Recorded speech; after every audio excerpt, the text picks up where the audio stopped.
किसका बंगाल में आज बात एक ऐसे चेहरे की जिसे दिखाना भी मजबूरी है और छिपाना भी मजबूरी है। छिपाना मजबूरी इसलिए क्योंकि ये जख्मी चेहरा बेहद विभत्स हो गया। इसे देखकर आप परेशान हो जाएंगे, लेकिन दिखाना मजबूरी इसलिए है क्योंकि ये चेहरा वो सच बता रहा है जिससे आप ये समझ पाएंगे कि राजनीति में दुश्मन इतने बड़े हो जाते हैं कि मां तक पर हमला कर देते हैं। ये कहानी 24 परगना की है, जहां बीजेपी कार्यकर्ता और उनकी मां पर हमला हो गया और आरोप लगा है टीएमसी पर। কথা বলতেও পারি না, শুতেও পারি না, বসতেও পারি না।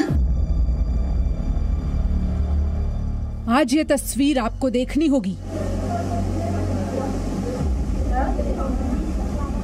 पिछले 2 दिनों से इस तस्वीर की चर्चा पूरे देश में है।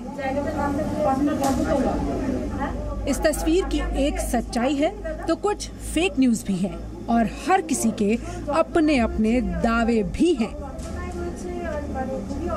एक और इस महिला के घर पर हर दिन बीजेपी का कोई न कोई नेता पहुंच रहा है, तो दूसरी ओर इस महिला का पोस्टर पूरे बंगाल में लगाया जा रहा है। लेकिन सवाल ये है कि महिला की पिटाई का सच क्या है। इसे समझने के लिए पहले पूरी कहानी समझिए। 27 तारीख को लगभग 1 से 1:30 बजे के बीच में यहाँ पर उत्तर 24 परगना के नीमता इलाके में बीजेपी कार्यकर्ता गोपाल मजूमदार के घर पर 2 से 3 लोग यहाँ पर आते हैं, घर पर हमला करते हैं। और यहाँ देखिए उनकी माँ जिनकी एज 82 है, शोभा मजूमदार, उन पर भी जो है उनके साथ मारपीट किया जाता है। उनके चेहरे पर देखिए चोटें आई हैं, अभी भी काफी दर्द में है वो। कोलकाता के नीमता में 27 फरवरी की देर रात एक बूढ़ी महिला और उसके बेटे को पीटा गया। इसके बाद इस घटना पर अब तक 3 कहानियां सामने आ चुकी हैं। महिला और उसके बेटे गोपाल मजूमदार का कहना है टीएमसी कार्यकर्ताओं ने उनकी पिटाई की है। वजह सिर्फ ये है कि वो बीजेपी के कार्यकर्ता हैं। बीजेपी करी তাহলে তো অন্য পার্টির লোকই আমাকে মারবে, এই কারণেই আমি বলছি তৃণমূলের লোকেরাই আমাকে মেরেছে। আমাকে আমার ছেলেকে খুব মেরেছে, ওকে। তারপরে ওকে মারার পরে আমি চিৎকার দিয়ে উঠেছি। लेकिन इस कहानी में दूसरा एंगल गोपाल मजूमदार के भतीजे अंजन मजूमदार लेकर आ रहे हैं। टीएमसी कार्यकर्ता अंजन मजूमदार अपने चाचा और दादी की पिटाई की बातों को झूठ बताते हैं। कहते हैं कि ये बीजेपी के कार्यकर्ताओं के बीच की लड़ाई है, इससे टीएमसी का कुछ भी लेना देना नहीं है। नहीं मारा, कोई नहीं मारा है उसको, कोनो तृणमूल पार्टी नहीं मारा है। ठीक है, मेरा दादी है 3 साल से वो बिछाना में लेटा है, उसका तबीयत बहुत खराब है। बेड रेस्ट में है क्या? बेड रेस्ट में है। ठीक है, क्या तृणमूल ने नहीं अटैक किया है, नहीं अटैक किया है, झूठ बोल रहा है, झूठ बोल रहा है, बिल्कुल झूठ बोल रहा है। इस कहानी में एक तीसरा एंगल भी है। अंजन मजूमदार का दावा है कि पीड़ित महिला बहुत दिनों से बीमार है, ये उसकी वजह से है, ये पिटाई के निशान नहीं है। पहले से है, मारखाना बात का नहीं, तो 3 साल में बिछनाए सज्जा छिलो। अच्छा, मतलब उतर नहीं पाती है बेड से? नहीं। हालांकि इन कहानियों के बीच टीएमसी और बीजेपी एक दूसरे पर खूब हमले कर रही हैं। नुसरत जहां टीएमसी के लिए ट्वीट कर रही हैं, तो केंद्रीय मंत्री प्रकाश जावड़ेकर बीजेपी के लिए मैदान में हैं। हम लोगों का बोलने तक का अधिकार छीन लिया गया है।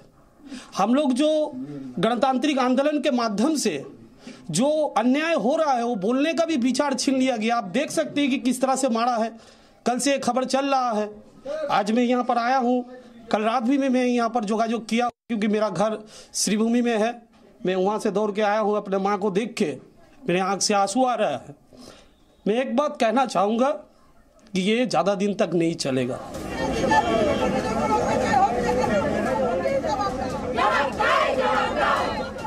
बीजेपी सिर्फ आरोप नहीं लगा रही, बल्कि पीड़ित महिला को पीटने वालों के खिलाफ अब सड़क पर भी उतर आई है।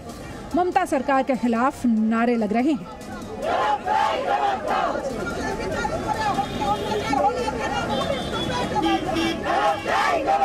माता जी थे करीब 80 बरस के, उनको इतना बुरी तरह मारे हैं, हम लोग पिक्चर देखे हैं। तो यही राजनीति, ये जो माने किलिंग्स का राजनीति, ये संतरास का राजनीति माननीय मुख्यमंत्री ममता बनर्जी 10 बरस से किए हैं। अभी वो लोग स्लोगन दे रही है बांग्ला बांग्ला में के चाय। आप बांग्ला का, हाँ आपका जन्म हुआ था बंगाल में, लेकिन बंगाल के लड़की, परिवार के लड़की की तरह आप क्या किए हैं बंगाल के लिए? कुछ भी नहीं किए हैं। पिछले 2 दिनों से बीजेपी कार्यकर्ता गोपाल मजुमदार और उनकी मां की पिटाई पर हर कोई के अपने अपने दावे हैं। हर कोई इस घटना से राजनीतिक लाभ उठाना चाहता है, लेकिन दावे चाहे कितने भी क्यों ना हो, लेकिन सच सिर्फ एक है। निमता उत्तर 24 परगना से कैमरा पर्सन देवाशीष मोटोबैल के साथ पूजा मेहता, जी मीडिया। और अब बात वैक्सीनेशन पर हो रही राजनीति की। प्रधानमंत्री मोदी के वैक्सीन लेने पर कांग्रेस ने सवाल उठा दिया। लोकसभा में कांग्रेस के नेता अधीर रंजन चौधरी ने इसे चुनाव से जोड़ दिया और कहा कि समझ में नहीं आ रहा कि यह संयोग है या प्रयोग।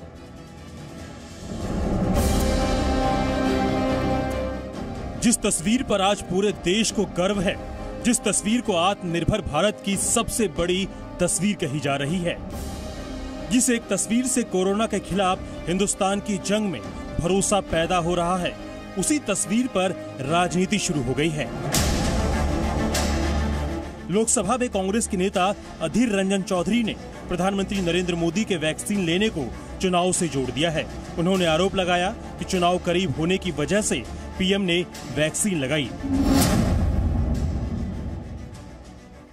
प्रधानमंत्री जो काम करते हैं ना, उनका ये खूबियां है कि वो संदेश भेजते हैं। इसलिए मोदी जी को लोग कहते हैं कि ग्रेट कम्युनिकेटर। तो मैंने देखा, अच्छा आज की टीका पिछले हमारे हेल्थ मिनिस्टर, स्वास्थ्य मंत्री वो भी लिए थे टीके, एम्स का डायरेक्टर वो भी लिए थे टीके, लेकिन आज एक नए तरीके से पेश किया जा रहा है कि मोदी जी कोवैक्सीन ले रहे हैं। मुझे लगा असम की गमछा है और केरल और तमिलनाडु की नर्सेस है और तीनों राज्यों में चुनाव भी है, तो ये संयोग या प्रयोग मुझे पता नहीं। अधीर रंजन चौधरी इतने पर ही नहीं रुके। उन्होंने तो प्रधानमंत्री से ये भी कह दिया कि वैक्सीनेशन के दौरान प्रधानमंत्री को टैगोर की तस्वीर और हाथ में गीतांजलि ले लेनी चाहिए थी, चुनाव में फायदा हो जाता। और 2 काम अगर मोदी जी कर देते कि एक ऋषि अरविंदो की एक तस्वीर और गीतांजलि की एक किताब अगर ले लेते तो बंगाल और पुदुचेरी भी इसमें आ जाते, क्योंकि और अच्छा ये संदेश जाते कि देखो मैं क्या कर रहा हूं। हालांकि सरकार और बीजेपी कह रही है कि प्रधानमंत्री के वैक्सीन लेने से अफवाहों पर ब्रेक लगेगा। और आज ये कितने संतोष का विषय है कि made in India corona vaccine आज दुनिया के कई दर्जनों देशों में जा रहा है, पड़ोस में जा रहा है, ब्राजील भी आग्रह कर रहे हैं, अफगानिस्तान भी आग्रह कर रहे हैं। तो ये भारत का एक नया आत्मविश्वास जगाया है। इससे देश में एक नई प्रेरणादायक राजनीति की बात हुई है और मैं उम्मीद करूंगा कि जो लोग इस पर राजनीति करते हैं उनसे मैं एक ही आग्रह करूंगा, रविंद्र बाबू, कि पॉलिटिक्स करेंगे तो बहुत जगह है, अभी 4 जगह चुनाव हो रहा है ना, क्या हम कोरोना के खिलाफ समाधान को लेकर एक नहीं हो सकते? मैं अपील जरूर करूंगा। कांग्रेस के कुछ नेताओं ने स्वदेशी वैक्सीन को अप्रूवल देने पर सवाल खड़े किए थे और प्रधानमंत्री को वैक्सीन लगाने की चुनौती दी थी, लेकिन आज जब प्रधानमंत्री ने वैक्सीन लगवा ली है तब भी कांग्रेस के नेताओं ने प्रधानमंत्री पर सवाल खड़े किए हैं कि उन्होंने चुनावी राजनीति की है। ऐसे में एक बात तो तय है कि प्रधानमंत्री हो या कोई और नेता हो, आज की डेट में कुछ भी करेगा उस पर राजनीति होना तय माना जा रहा है। रवि त्रिपाठी, जी मीडिया, कोलकाता। क्या ओवैसी का बंगाल प्लान फ्लॉप हो गया है? ये सवाल इसलिए क्योंकि जिस फुरफुरा शरीफ के साथ ओवैसी चुनाव मैदान में दावा ठोक रहे थे, उस फुरफुरा शरीफ के पीरजादा लेफ्ट पार्टियों के साथ मैदान में कूद गए हैं। सवाल यह है कि ऐसे में ओवैसी बंगाल में लड़ने से पहले ही क्या चुनाव हार जाएंगे? दिशा बदलो, किनारे बदल जाएंगे। ये वो तस्वीर है जिसे आज AIMIM के अध्यक्ष असदुद्दीन ओवैसी देख लें तो उन्हें बहुत दुख होगा। बड़े तामझाम के साथ ओवैसी साहब बंगाल पहुंचे थे। उन्हें उम्मीद थी कि फुरफुरा शरीफ का हाथ पकड़कर वो बंगाल में ममता को बड़ा झटका देंगे। लेकिन पिछले 2 महीने में बंगाल की राजनीति बहुत बदल गई है। जो अब्बास सिद्दीकी कल ओवैसी के साथ खड़े थे, वो कांग्रेस और लेफ्ट के मंच की भी शोभा बढ़ाने में लगे हैं।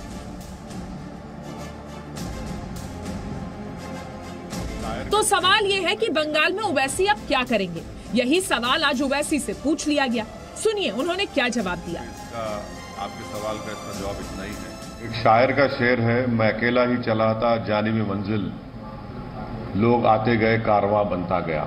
इस पे इसका आपके सवाल का इसका जवाब इतना ही है। बंगाल चुनाव के बाद ओवैसी के हौसले बुलंद थे।